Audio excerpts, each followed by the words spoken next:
सभी का स्वागत है सिलेक्शन एक्सप्रेस के नेक्स्ट एपिसोड में।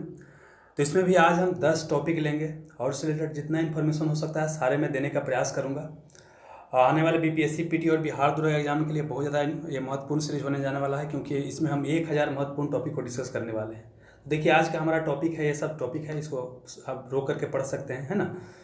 तो ये सब हमारा टॉपिक है। तो चलिए शुरू करते हैं। उससे आगे बढ़ने से पहले हमारे बारे में आप यहाँ पर पढ़कर जान सकते हैं। तो चलिए, और साथ ही इसका पीडीएफ आपको चाहिए था the selection Guru Telegram channel पर जाइए, वहाँ से आप पीडीएफ इसको प्राप्त कर सकते हैं।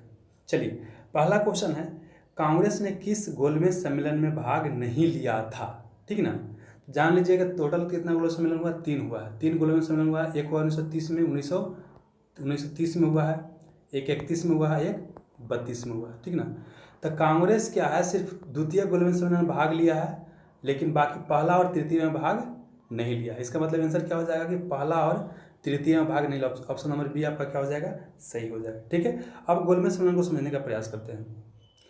देखिए, गोलमेज सम्मेलन का मतलब क्या है कि बेसिकली क्या है, देखिए राउंड टेबल पर, गोलमेज मतलब क्या, राउंड टेबल पर वहाँ इंग्लैंड में एक समय बुलाया गया भारत के बारे में निर्णय लेने के लिए कि भारत के संबंधित क्या क्या मतलब भारत में किया जा सकता है। ठीक ना, उसमें पता है कि 30 के आसपास में भारत में स्वतंत्रता संघर्ष का आंदोलन चल रहा था। ठीक ना, तो गोलमेज सम्मेलन का पहला क्वेश्चन पूछा गया कहाँ आयोजन किया गया? लंदन में। लंदन कहाँ है?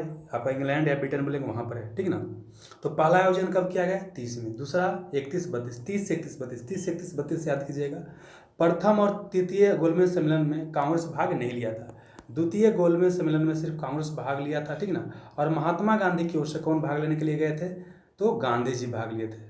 मतलब कांग्रेस की ओर से कौन भाग लेने गए थे? तो महात्मा गांधी भाग लेने गए थे। तो याद रखिएगा।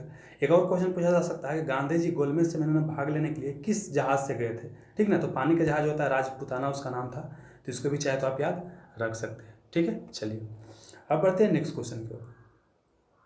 अगला क्वेश्चन है, गुप्त संवत किसने शुरू किया था? गुप्त संवत शुरू किसने किया था? ठीक ना, तो इसका आंसर हो जाएगा चंद्रगुप्त प्रथम।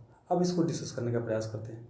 देखिए, पहले हम गुप्त वंश की बात करते हैं। ठीक ना, तो देखिए गुप्त वंश का स्थापना किया था श्रीगुप्त ने। ठीक ना, 240 से 280 के आसपास में बैठा था। ठीक ना, यहाँ पर मिस्टेक से 380 हो गया, 280 हो जाएगा। ठीक ना, उसके बाद फिर घटोचक आया, लेकिन ये ज़्यादा पावरफुल थे नहीं। ठीक ना, तो अगर वास्तविक रूप से देखा जाए तो गुप्त वंश का स्थापना किसने किया? वास्तविक संस्थापक तो चंद्रगुप्त प्रथम था। ये 319-20 के आसपास में गद्दी पर बैठा। ठीक ना, और जब ये गद्दी पर बैठा तो गुप्त संवत की शुरुआत किया था। यही अब क्वेश्चन आपका था कि गुप्त संवत का शुरुआत किसने किया था? चंद्रगुप्त प्रथम। ठीक ना, गद्दी पर कब बैठा था? तो कहीं कहीं बुक में 319 देता है, कहीं कहीं 320 देता है। ऑप्शन का अनुसार आप बना लीजिएगा। ठीक ना, ये याद रखना है। अब देखिए क्या है, इसके बाद पूछा गया चंद्रगुप्त प्रथम का उत्तराधिकारी कौन था? तो इसका उत्तराधिकारी था समुद्रगुप्त। मतलब इसके बाद इसका बेटा भी था समुद्रगुप्त। ठीक ना, और समुद्रगुप्त से बहुत सारा क्वेश्चन पूछा जाता है। पहला क्वेश्चन पूछेगा कि भारत का नेपोलियन किसे कहा जाता है? तो समुद्रगुप्त को, क्योंकि देखिए समुद्रगुप्त अपने जीवन काल में कभी भी युद्ध नहीं हारा। हालांकि नेपोलियन तो अपने जीवन काल में युद्ध हार भी गया था, लेकिन समुद्रगुप्त कभी भी हारा नहीं था। ठीक ना, तो याद रखिएगा, भारत का नेपोलियन से कहा जाता है। और समुद्रगुप्त क्या था? संगीत प्रेमी था। ठीक ना, और ऐसा कैसा प्रतीत होता है, मतलब एक ऐसा प्रतीत होता है कि संगीत प्रेमी था। तो जितना भी इसके समय में सिक्का ढाला गया है ना, उसमें इसको बीना बजाते हुए दिखाया गया, बीना वादन करते हुए दिखाया गया। ठीक ना, तो क्वेश्चन ये भी पूछा गया है कि निम्नलिखित में से किस गुप्त साम्राज्य को बिना वादन करते हुए सिक्कों पर दिखाया गया है? तो समुद्रगुप्त को। ठीक है, इन्होंने कौन कौन सा उपाधि धारण किया था? तो कविराज का। ठीक ना, और साथ में अश्वमेधकर्ता का उपाधि धारण किया था। और एक और विक्रमांक होता है, ये भी उपाधि धारण किया था, तो भी आप याद रख सकते हैं। ठीक ना, और पूछेगा कि समुद्रगुप्त किस भगवान को मानता था? तो भगवान विष्णु को मानता था। ऐसे भी जान लीजिए, गुप्त वंश के शासनकाल में हिंदू धर्म में खास करके जो वैष्णव धर्म जो होता है ना, हिंदू धर्म का जो सेक्ट होता है वैष्णव, वो बहुत ज़्यादा क्या हुआ था? विकास हुआ था। एक और क्वेश्चन पूछ सकता है कि समुद्रगुप्त का दरबारी कवि कौन था? तो हरिसेन। ठीक ना, हरिसेन से क्या क्वेश्चन पूछाता है कि इलाहाबाद प्रशस्ति लेख की रचना किसने किया था? तो आपका हरिसेन ने ही किया था। तो इसको आप याद रख सकते हैं। ठीक है, चलिए अब बढ़ते हैं नेक्स्ट क्वेश्चन की ओर। नेक्स्ट क्वेश्चन है, यदि कोई सदस्य किसी राजनीतिक दल का सदस्यता ग्रहण कर लेता है तो सदन की सदस्यता पर क्या आरोप पड़ेगा? थोड़ा यहाँ क्वेश्चन में मिसप्रिंट हो गया। यहाँ पर क्वेश्चन ये था कि यदि कोई निर्दलीय सदस्य, जैसे होता है ना कि बिना पार्टी के चुनाव लड़ता है, जीत जाता है, ठीक ना, निर्दलीय रूप से खड़ा होकर के, तो कोई निर्दलीय सदस्य यदि किसी राजनीतिक दल का सदस्यता ग्रहण कर लेगा तो उसके सदन की सदस्यता पर क्या असर पड़ेगा? समझिए क्या हुआ कि मान लीजिए चुनाव हुआ तो एक व्यक्ति क्या हुआ, ए, ठीक ना, ये क्या हुआ, बिना किसी पार्टी के टिकट के क्या किया, ताला चाबी कुछ भी, इसको चुनाव चिन्ह मिला, जीत गया, मतलब निर्दलीय था, जीत गया। ठीक है, अब क्या होता है कि गया सदन में, ठीक ना, माने विधानसभा हो गया, लोकसभा, जहाँ भी होगा वहाँ पर गया। ठीक है, अब क्या है कि वो जा करके कोई पार्टी को ज्वाइन कर लेता है, भाजपा को, कांग्रेस का, जदयू को, राजद, किसी को ज्वाइन कर लेता है। तो देखिए, निर्दलीय सदस्य जैसे ही किसी पार्टी को ज्वाइन करता है ना, उसकी सदस्यता क्या होता है, समाप्त हो जाता है। तो इसको आप याद रखिए, निर्दलीय सदस्य किसी पार्टी को ज्वाइन करेगा तो क्या होगा, सदन की सदस्यता समाप्त हो जाएगा। इसका आंसर क्या हो जाएगा, सदस्यता इसका क्या हो जाएगा, समाप्त हो जाएगा। ठीक है, तो याद रखिएगा। हाँ, एक क्या होता है कि नाम उसको क्या बोल सकते हैं, जैसे होता है ना कि राष्ट्रपति या राज्यपाल किसी कुछ सदस्य को नियुक्त करता है विधानसभा या लोकसभा में ना, तो वैसे जो सदस्य होते हैं उनको मौका मिलता है कि 6 महीना के अंदर अगर किसी पार्टी की सदस्यता ग्रहण कर लेते हैं तो आपकी सदस्यता नहीं जाएगा। लेकिन अगर 6 महीने के बाद अगर आप ग्रहण करते हैं तो आपकी सदस्यता क्या हो जाएगा, समाप्त हो जाएगा। लेकिन निर्दलीय केस में क्या है कि जैसे ही किसी पॉलिटिकल पार्टी का सदस्यता ग्रहण करेगा उस सदस्यता क्या हो जाएगा, समाप्त। इसको याद रखिएगा। अब देखिए, दल बदल से बहुत सारा क्वेश्चन पूछा था, इसको देख लेते हैं। देखिए, दल बदल अधिनियम को क्या बोलते हैं, एंटी डिफेक्शन लॉ। ये क्यों लाया गया था, हो क्या रहा था कि मान लीजिए किसी जगह पर 123 सीट चाहिए क्या, सरकार बनाने के लिए, ठीक है ना, किसी के पास 120 है, ठीक ना। तो वो क्या करता था कि छोटा मोटा जो पार्टी है जिसमें मान लीजिए 8 सदस्य, उसको क्या करता था कि विधायक को खरीद लेता था। तो विधायक का खरीद फरोख्त बहुत ज़्यादा होने लगा, मतलब पार्टी टूट फूट होने लगा। तो इसी को रोकने के लिए क्या किया गया, आपका शुरू किया गया दल बदल अधिनियम, ठीक ना। तो ये पूछा है केमा संविधान संशोधन के तहत किया गया यह प्रयास, 52वां संविधान संशोधन के तहत यह प्रयास किया गया। कौन सा साल था, 1985। ये याद रखिएगा, 52वां संविधान 1950। ये भी क्वेश्चन पूछेगा कि एंटी डिफेक्शन लॉ मतलब दल बदल अधिनियम लाने के लिए संविधान में कौन सा अनुसूची जोड़ा गया, तो अनुसूची 10 जोड़ा गया। तो ये भी आप याद रख सकते हैं, ठीक ना। अब समझिए क्या कि मान लेते हैं किसी पॉलिटिकल पार्टी में, ठीक ना, 90 सदस्य है, 90 सदस्य, ठीक ना।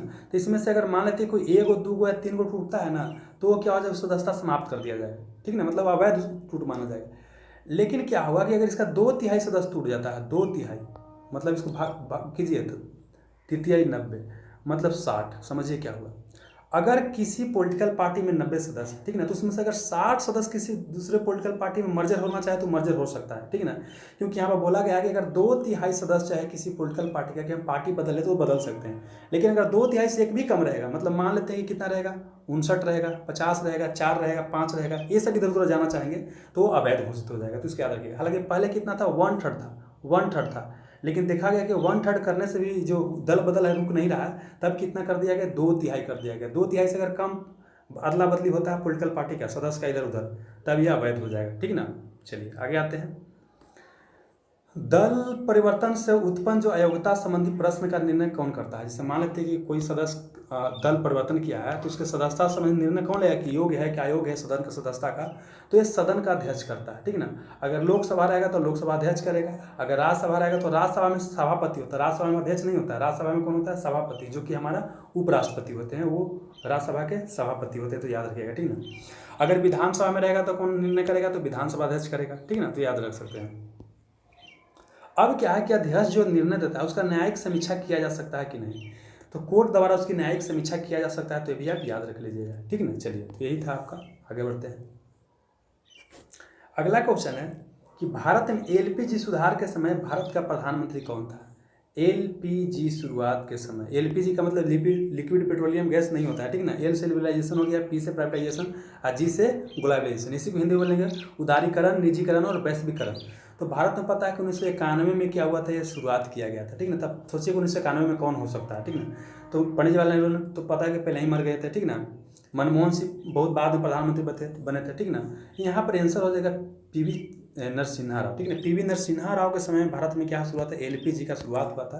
तो एलपीजी के बारे में समझ लेते हैं। एल का मतलब होता है लिबरलाइजेशन, मतलब पहले क्या था कि गवर्नमेंट ही सब चीज़ डिसाइड करती थी कितना हमको कोई सामान का उत्पादन करना है, कितना उत्पादन नहीं करना है, और सारे वो कंट्रोल कौन करती थी, गवर्नमेंट ही करती थी। हमारा फाटक क्या था, बंद था, मतलब दूसरे देश से ज़्यादातर हमारा व्यापार नहीं होता था, बहुत ही कम व्यापार होता था, ठीक ना। तो बाद में क्या हुआ कि हमारा जो बैलेंस और पेमेंट क्राइसिस आ गया, तो बाद में इंडिया आईएमएफ के पास जो इंटरनेशनल मॉनेटरी फंड होता है वहाँ पर लोन लेने गया, तो वहाँ बोला गया कि आपको सब सुधार करना पड़ेगा अपने अर्थव्यवस्था में, तब जाकर के आपको लोन देंगे, ठीक है। मतलब आज जो पाकिस्तान की अवस्था है वही हमारा उस समय अवस्था हो गया था। तब क्या बोला गया कि पहले तो आपको नीति उदार करना है। नीति क्या करना है, उदार करना है, जिससे क्या है कि आपके मार्केट में प्राइवेट प्लेयर भी आ सके। जैसे आप सुई से शुरुआत तक क्या कर रहे हैं, आप ही उपजा रहे हैं, बना रहे हैं, तो इसलिए क्या है कि निजी को भी आने का मौका दीजिए। फिर क्या है कि अपना इकोनॉमी जो है दूसरे देश के लिए खुली, इसी को बोलते हैं वैश्वीकरण बोलते हैं। तो याद रखिए कब शुरुआत हुई, 1991 में, ठीक है। प्रधानमंत्री में कौन थे, पीवी नरसिम्हा राव। वित्त मंत्री कौन थे, मनमोहन सिंह। तो याद रखिएगा। अगला क्वेश्चन है कि बेल्ट नामक घास का मैदान कहाँ पाया जाता है। ठीक ना। तो ये पाया जाता है दक्षिण अफ्रीका में। अब इसे समझने का प्रयास करते हैं। देखिए मुख्य रूप से जो 5-6 घास का मैदान पूछा जाता है उसको याद रख लीजिएगा, ठीक है ना। देखिए प्रेरी पूछेगा कहाँ, तो प्रेरी उत्तरी अमेरिका में। अगर देश पूछेगा तो यूएसए कनाडा रहेगा। ऑप्शन के अनुसार आपको बनाना है। अगर यूएसए कनाडा दोनों दिया रहेगा तो जनरली आपको किसको बनाना है, यूएसए, क्योंकि मैक्सिमम एरिया कहाँ पड़ता है, यूएसए में पड़ता है, संयुक्त राज्य अमेरिका में, ठीक ना। पंपास अगला पूछेगा तो पंपास कहाँ है, दक्षिण अमेरिका में। अगर देश पूछेगा तो कहाँ, अर्जेंटीना बनाइएगा, ठीक ना। बेल्ट कहाँ, तो बेल्ट आपको पूछेगा तो साउथ अफ्रीका में, ठीक ना। बेल्ट कहाँ पूछेगा, साउथ अफ्रीका में। सवाना पूछेगा कहाँ, तो अफ्रीका में। अफ्रीका के हिस्सा में सवाना घास का मैदान पाया जाता है, ठीक है। हालांकि थोड़ा सा ऑस्ट्रेलिया के हिस्सा में पाया जाता है, लेकिन मुख्य रूप से कहाँ पाया जाता है, यहाँ पाया जाता है। स्टेपी कहाँ पाया जाता है, तो ये आपका जो मंगोलिया वाला जो हिस्सा है ना, मतलब वो एरिया में पाया जाता है, ठीक ना। मतलब भारत से ऊपर वाला हिस्सा में पाया जाता है वो स्टेपी नामक घास के मैदान। मध्य एशिया इसको बोल सकते हैं, क्या, मध्य एशिया बोल सकते हैं। और ऑस्ट्रेलिया में कौन सा घास का मैदान पाया जाता है, डाउन्स। ऑस्ट्रेलिया में डाउन्स नामक घास का मैदान पाया जाता है, इसको आप याद रख सकते हैं, ठीक ना। अब देखिए थोड़ा सा याद करने का मैं तरीका बताऊँ। उत्तरी क्या होता है, प्रेरी। उत्तरी का प्रेरी, मतलब उत्तरी अमेरिका में कौन है, प्रेरी। तो उत्तरी तो प्रेरी, ऐसे याद कर लीजिएगा, ठीक ना। और डाउन्स सबसे नीचे ऑस्ट्रेलिया है, तो डाउन्स ऑस्ट्रेलिया में पाया जाएगा, ठीक ना। इसके अलावा देखिए कुछ कुछ और क्वेश्चन पूछ सकता है, उसको समझने का प्रयास करता है। देखिए स्टेपी के बारे में बता दिया क्या, कि यूरोप और नॉर्थ एशिया में ई वाला हिस्सा में पाया जाता है स्टेपी घास मैदान, ठीक ना। पुस्ताज पूछेगा तो पुस्ताज क्या है, हंगरी में पाया जाता है, भी याद कर लीजिएगा। प्रेरी कहाँ, तो प्रेरी बोल देंगे उत्तरी अमेरिका, या तो यूएस या तो कनाडा, ठीक ना। पंपास कहाँ, तो दक्षिण अमेरिका। अगर स्पेसिफिक कंट्री पूछेगा तो अर्जेंटीना में, ठीक ना। चलिए बेल्ट कहाँ, तो बेल्ट आपको पाया जाता है साउथ अफ्रीका में, घास के मैदान पाया जाता है, ठीक ना। डाउन्स कहाँ, तो डाउन्स के बारे में बताया कि ऑस्ट्रेलिया में पाया जाता है। कैंटाबेरी कहाँ, तो देखिए ऑस्ट्रेलिया के बगल में क्या न्यूजीलैंड है, तो वहाँ पर आपका कैंटाबेरी पाया जाता है, ठीक ना।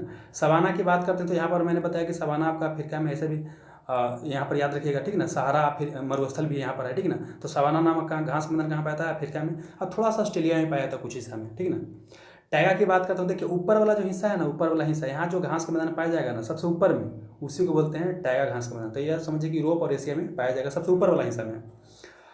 सलवास घास के मैदान की बात करते हैं तो आपका साउथ अमेरिका में पाया जाएगा, खास करके ये हिस्सा में सलवास नामक घास का मैदान पाया जाता है, ठीक है ना। अमेजन वाला हिस्सा जो रहता है ना, वो वाला ब्राजील वाला हिस्सा में, ठीक है। तो इसको आप याद रख सकते हैं। चलिए अब बढ़ते हैं नेक्स्ट क्वेश्चन की ओर। अगला क्वेश्चन है, निम्नलिखित में से कौन एक सीटू कंजर्वेशन का उदाहरण है, ठीक है ना। इसको क्वेश्चन को बनाने से पहले आप समझिए कि कंजर्वेशन होता है क्या। जैसे पता है क्या है कि बायोडाइवर्सिटी का लॉस हो रहा है। बायोडाइवर्सिटी मतलब होता है कि जीव जंतु का जो विविधता होता है उसका लॉस हो रहा है, इन्वायरमेंट वगैरह का लॉस हो रहा है, ठीक ना। तो उसको बचाने का प्रयास किया जा रहा है, ठीक ना। क्योंकि इससे बहुत तरह के क्या हो रहा है, ग्लोबल वार्मिंग वगैरह होता है। और ग्लोबल वार्मिंग से क्या होता है, फिर वैश्विक तापमान से क्या होता है, क्या बोलते हैं, बर्फ पिघलेगा, आइस पिघलेगा। आइस पिघलने से के बाद क्या होगा, फिर आपका समुद्र का जल स्तर बढ़ेगा, कई सारा शहर डूब जाएगा। तो इसीलिए क्या है कि जो कंजर्वेशन है जैव विविधता का बहुत ही जरूरी है, ठीक ना। तो समझिए क्या, दो तरह से कंजर्वेशन करने का प्रयास किया जाता है। एक को इन सीटू, देखिए यहाँ पे मिस प्रिंट हो गया दोस्तों, इन सीटू हो जाएगा, यहाँ पर क्या हो जाएगा, एक सीटू हो जाएगा, ठीक ना। यहाँ पर सही लिखा हुआ इन सीटू।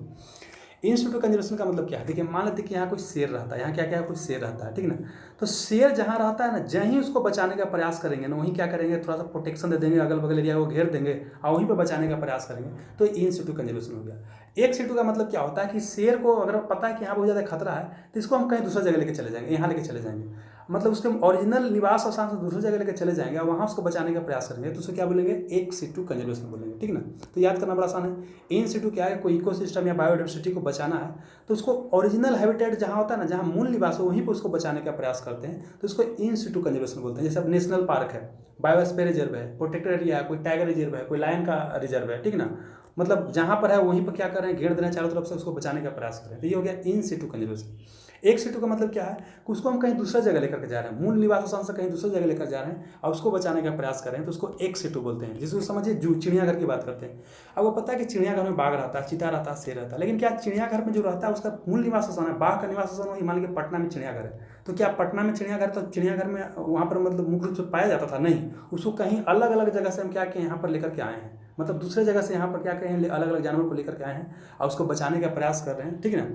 तो इसी को बोलते हैं एक सीटू कंजर्वेशन, एक सीटू कंजर्वेशन, ठीक है ना। चलिए तो यहाँ क्या आंसर हो जाएगा, जू चिड़ियाघर हो गया।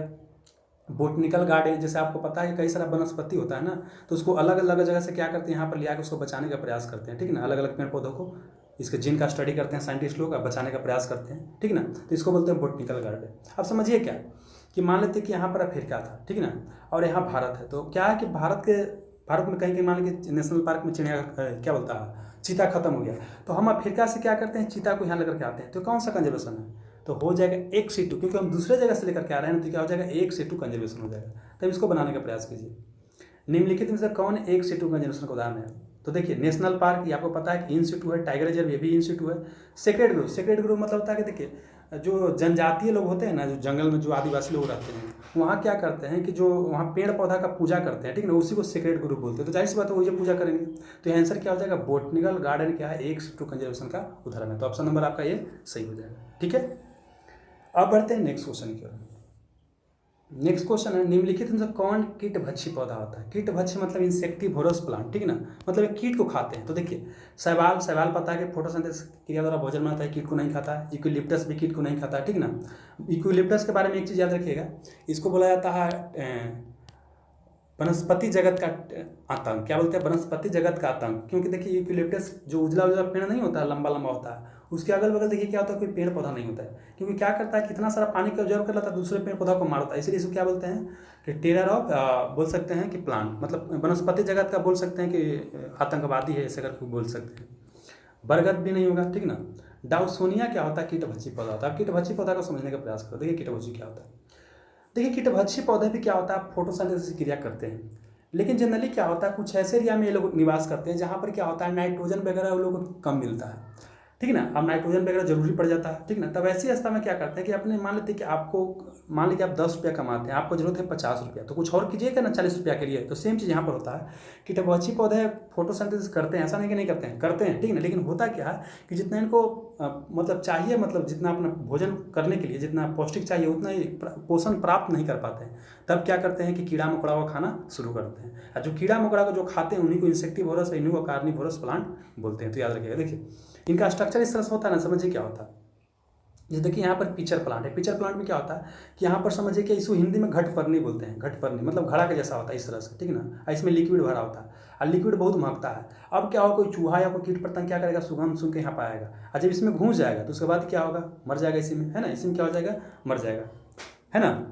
तो यही इस तरह से स्ट्रक्चर होता है। इस तरह से क्या होता है कि ब्लाडर वाट होता है, इस तरह से इसका आकृति होता है, इस तरह से आकृति होता है। जैसे इसमें कीट बैठेगा ना, तो ये क्या कर लेगा, अपने आप को ऐसे ऐसे करके ऐसे ऐसे कर लेगा, ठीक है ना। तो ये क्या होता है आपका ब्लाडर वाट हो गया, ठीक है ना। जैसे यहाँ पर आप देख सकते हैं इस तरह से, देखिए यहाँ पे दिखाई दे रहा है, अलग अलग तरह का दिखाई दे रहा है। सन ड्यू होता है, ठीक है ना। सन ड्यू वैसे रहता है लंबे, जैसे यहाँ पर बैठता है ना तो अपने आप को ऐसे मूव लेता है। तो इस तरह से याद रखिएगा क्या क्या यहाँ पर हो गया। देखिए तो ब्लाडर वाट हो गया, पिचर प्लांट हो गया, सन ड्यू हो गया, ठीक ना। तो कुछ अपने से खुद इसका एग्जाम्पल आप देख लीजिएगा, बहुत ज़्यादा यहाँ से क्वेश्चन आता है, तो याद रखिएगा, ठीक है। चलिए अब आते हैं नेक्स्ट क्वेश्चन की ओर। गुट निरपेक्ष आंदोलन की स्थापना कब किया गया था, ठीक ना। तो इसका स्थापना किया गया था 1961 में गुट निरपेक्ष आंदोलन। गुट निरपेक्ष का मतलब समझिए क्या, देखिए क्या हुआ ना कि सेकेंड वर्ल्ड वॉर समाप्त हुआ 1945 में। 1945 में समाप्त होने के बाद विश्व में दो शक्तिशाली देश उभर करके आया। एक था यूएसए जिसको अमेरिका बोलते हैं, और एक था जिसका नाम था यूएसएसआर, ठीक है ना। इसको सोवियत संघ पहले बोलते थे, आज के डेट में हम रूस बोलेंगे, ठीक है ना। तो सोवियत संघ था। तो ये क्या था, पूंजीवादी गुट का नेतृत्व कर रहा था या समाजवादी गुट का नेतृत्व कर रहा था, ठीक ना। और प्रत्येक देश चाह रहा था कि हमारे तरफ मैक्सिमम देश आ जाए, ठीक ना। और ऐसी स्थिति में क्या था कि दोनों के बीच कोल्ड वार चल रहा था। कोल्ड वार मतलब ऐसा वार होता है जिसमें लड़ाई तो नहीं हो रहा है, लेकिन कब लड़ाई हो जाए कोई नहीं जानता है, मतलब विचार एकदम लड़ाई वाला बना हुआ है। तो भारत जैसा देश क्या हुआ था, नए नए आज़ाद हुआ था, तो बोला कि ना हम ये गुट को ज्वाइन करेंगे ना ये गुट को ज्वाइन करेंगे। तो अगर हम गुट को ज्वाइन करेंगे तो हम गुटबंदी में पड़ जाएंगे, ठीक ना। और बाद में क्या होगा कि हमारा स्वतंत्रता छीन सकता है। तो बोला कि हम गुट निरपेक्ष रहेंगे, मतलब किसी भी गुट में हम क्या होंगे, शामिल होंगे, मतलब बिल्कुल हम गुटबाजी में नहीं पड़ेंगे। इसी को बोलते हैं गुट निरपेक्ष आंदोलन, 1961 में शुरू किया था। तो देखिए यह गुट निरपेक्ष आंदोलन के इंग्लिश शॉर्ट फॉर्म क्या होता है, NAM होता है, नैम, ठीक ना, नॉन अलाइंड मूवमेंट बोलते हैं। कब शुरू किया गया, 1961 में। इसका हेडक्वार्टर कहाँ है, बेलग्रेड। उसमें यूगोस्लाविया एक देश था, उसका राजधानी था बेलग्रेड, वहाँ पे शुरू किया गया था। लेकिन वर्तमान समय यूगोस्लाविया कोई कंट्री नहीं है, तो याद रखिएगा। इसमें प्रमुख भूमिका कौन कौन निभाए थे, तो देखिए भारत के प्रधानमंत्री पंडित जवाहरलाल नेहरू थे, यूगोस्लाविया के राष्ट्रपति उस समय थे जोसेफ टिटो थे, इंडोनेशिया के राष्ट्रपति डॉक्टर सुकोर्ने थे, और मिस्र को जिसको इजिप्ट बोलते हैं वहाँ के जो राष्ट्रपति थे उसका नाम था कर्नल नासिर। ये चारों का भूमिका बहुत ही महत्वपूर्ण था। अब याद ये रखिएगा कि देखिए गुट निरपेक्ष आंदोलन क्या है, इसमें 120 सदस्य हैं, मतलब बहुत बड़ा इसमें सदस्य है, बहुत सारा सदस्य है। यूनाइटेड नेशन मतलब यूएन में, संयुक्त राष्ट्र में कितना सदस्य है, 193, मतलब उसके बाद सबसे बड़ा ग्रुपिंग वाला कोई अगर संगठन है तो कौन है, NAM है, ठीक है। चलिए उद्देश्य क्या है, किसी बड़े शक्ति के गुट से खुद को क्या करना, अलग रखना, ठीक है। तो याद रखिएगा। अगला क्वेश्चन है, यदि कोई लेंस की फोकस दूरी 25 सेंटीमीटर है तो उसका क्षमता कितना होगा, ठीक है ना। देखिए आपको पता होगा कि क्या होता है लेंस की क्षमता का फॉर्मूला अगर पी लिखते हैं तो पी बराबर क्या होता है 1/f होता है, 1/f, ठीक ना। तो 1/25 करेंगे, 25 सेंटीमीटर फोकस दूरी लेंस का है, ठीक ना। लेकिन इस सेंटीमीटर क्या बदल दिया था, अपने से मीटर में बदल दिया। तो मीटर से बदलने के लिए क्या करना पड़ेगा, इसको 100 से गुना करना पड़ेगा, ठीक ना। तब 25 चौक कितना हो जाएगा, 100 हो जाएगा। कितना हो जाएगा, 100। मतलब 4 डायोप्टर क्या हो जाएगा, आपका आंसर हो जाएगा। आप समझते हैं क्या यहाँ पर। लेंस की क्षमता का फॉर्मूला क्या होता है, पी बराबर 1/f होता है। इसका ऐसा मात्रा क्या होता है, डायोप्टर होता है। अब समझिएगा, किसी लेंस की क्षमता अगर धनात्मक है, मतलब प्लस में आपका आंसर आ रहा है, मतलब प्लस में 4 डायोप्टर अभी आया ना, तो इसका मतलब क्या है, इसका सेंटीमीटर, अगर इसका फोकस दूरी निकालेंगे तो कितना हो जाएगा 25 सेंटीमीटर, ठीक ना। तो प्लस में आता है किसी का फोकल लेंथ, इसका मतलब क्या, कौन सा लेंस होता है, उत्तल लेंस होता है। और जब निगेटिव में रहेगा तो उसका मतलब क्या हो जाएगा, अवतल लेंस हो जाएगा। तो ऐसे भी आप याद कर सकते हैं। अगर धनात्मक किसी लेंस का क्षमता है, इसका मतलब क्या हो जाएगा, वो उत्तल लेंस हो जाएगा। अगर ऋणात्मक है तो क्या हो जाएगा, अवतल लेंस हो जाएगा। तो उसको भी आप याद कर सकते हैं, ठीक ना। उसी तरह से किसी का भी निकाल सकते हैं। जैसे मान लेते हैं किसी का 50 सेंटीमीटर फोकस दूरी है, तो 1/f करेंगे, तो 1/50 करेंगे ना, 1/50 करेंगे। और ऊपर से अपने से क्या करते हैं, 100 से गुना करते हैं, उसको मीटर में बदल देते हैं, ठीक ना। तो 50 दूनी कितना हो जाएगा, मतलब 100 हो जाएगा, मतलब 2 डायोप्टर हो जाएगा। तो ऐसे करके किसी का भी आप निकाल सकते हैं। अगला क्वेश्चन है, निम्नलिखित में से कौन सा रोग परजीवी से नहीं होता है। परजीवी से नहीं होता मतलब प्रोटोजोआ जो होता है उससे नहीं होता है। तो देखिए, पेचिस बिल्कुल होता है, पैरिया भी होता है, कालाजार भी होता है। हैजा जो होता है ना, ये क्या होता है आपका जीवाणु से होता है। किससे होता है, बैक्टीरिया से हैजा होता है। जिसको कॉलरा बोलते हैं ना, ये क्या होता है, हैजा से होता है। तो इसको आप याद रख सकते हैं, ठीक ना। चलिए अब थोड़ा सा अगला हम इसका थोड़ा सा डिटेल और देख लेते हैं। देखिए, हम बात करते हैं सोने वाला बीमारी, परजीवी से होने वाला रोग को याद कर लीजिएगा, सोपा पे काम। क्या याद करना, सोपा पे काम। इसका ट्रिक क्या हमने याद किया था पहले, सोपा पे काम। सो से हो गया सोने वाला, पे से हो गया क्या हो गया, पा से क्या हो गया, पैरिया हो गया। सोपा मतलब सो से सोने वाला, पा से पैरिया, पे से पेचिस हो गया, का से कालाजार, म से क्या हो गया, मलेरिया। सोपा पे काम है ना, सोने वाला, पैरिया, पेचिस, कालाजार, और क्या हो गया एक आपका मलेरिया। याद करिएगा, परजीवी से होने वाला रोग है। तो पहले बात करते हैं सोने वाला बीमारी की, ठीक है। इसमें आपको हमेशा नींद आता रहेगा। ये सीसी मक्खी काटने से होता है। क्वेश्चन पूछेगा सोने वाला बीमारी किससे होता है, तो सीसी मक्खी काटने से, ठीक ना। और यह किसको प्रभावित करता है, मस्तिष्क को प्रभावित करता है। अगर परजीवी का नाम पूछ दे तो आप याद कर सकते हैं, ट्रिप्नोसोमा बोलते हैं, ट्रिप्नोसोमा है ना। हालांकि पूछा नहीं जाता है, लेकिन याद कीजिएगा। पैरिया, पैरिया में क्या होता है, पैरिया में तो मुंह धोते हैं ना, दांत वगैरह साफ करते हैं, मसूड़ा से खून बनने लगता है, तो पैरिया हो गया। पेचिस की बात करते हैं तो जिसको आंत बोलते हैं ना, कि आंत पड़ रहा है, ठीक ना, तो आंत को प्रभावित भी करता है, ठीक ना। तो खून के साथ क्या होता है, दस्त मतलब लैट्रिन वगैरह होएगा तो क्या होगा, थोड़ा सा खून भी रहेगा, ठीक ना। तो उसी को पेचिस बोलते हैं।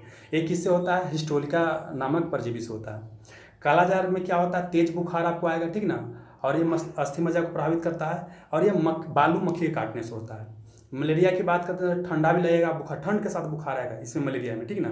और यह किससे होता है, मादा एनोफिलीज मच्छर काटने से होता है। और किसको प्रभावित करता है, तिल्ली और आरबीसी को प्रभावित करता है, ठीक है। तो उम्मीद करता हूँ इस लेसन से आपको जरूर मदद मिला होगा। कैसा लेसन लगा जरूर बताइएगा, ठीक ना। जहाँ भी समझने में दिक्कत होगा जरूर बताइएगा, और अपना फीडबैक आप लोग जरूर दीजिएगा, ठीक है। क्योंकि देखिए आप लोगों को रिस्पॉन्स नहीं उतना आ रहा है। अगर रिस्पॉन्स नहीं आएगा तो जाहिर सी बात है सीरीज को बंद कर देंगे, ठीक है ना। तो मिलते हैं नेक्स्ट सेशन में। Have a nice day, thank you.